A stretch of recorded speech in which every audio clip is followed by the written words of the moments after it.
Oh, diretso take ng N4 exam. Di totoo yan. Nag-aral siya ng N5, Ang galing mo sumagot. Ang lakas makasa. tinuloy niya hanggang N4, di siya nag-take ng GLPT ng N5, ang tinik niya agad, N4.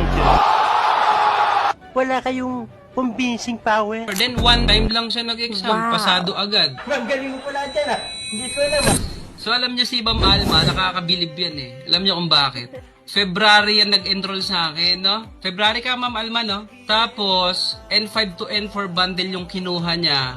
Tapos sa loob lang ng 9 na buwan, naipasa niya yung N4. Di ba nakakabilib? February 2025, nag-aral sa start. Then December 2025, ngayon, last December 2025, so bilangin natin, 9 months yun. February, di ba, hanggang November siya nag-aral. 9 na buwan, tapos nag-exam ng December. Pasado ng N4. O, di ba? Paano yun, ma'am? Ano yun? Focus? Ay, hindi ka nag-focus? Nakahabol lang po ako dun sa Okay, ang galing ano. awa lang. Ayan. O, at least nakapasa ka, di ba, ma'am? Kasi bihira yung ganun. 9 months ka mag-aaral, tapos N5 to N4 bundle, tapos zero knowledge ka pa. Kaya nakakabilib, ano? Basta pag mag-focus ka mag-aral din no? Baka nga yung iba, pag nag-focus, wala pang 9 na buwan eh. No, ma'am? Oh, N5 to N4 bundle, kaya mong ipasa. Congrats po ulit, Ma'am Alma. Eh.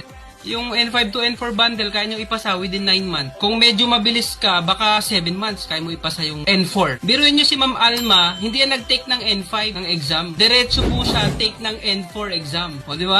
Nag-aral siya ng N5, din sunod, tinuloy niya hanggang N4, di siya nag-take ng GLPT ng N5, ang tinik niya agad, N4. Then, one time lang, ano? Oh, one time lang siya nag-exam, pasado agad. It means, kayang-kaya nyo po yun minasang. Sa loob ng 9 months or 8 months, kaya-kaya nyong ipasa yung N4, GLPT N4. Is it okay na hindi mag-take ng N5 exam? Yes, tama po.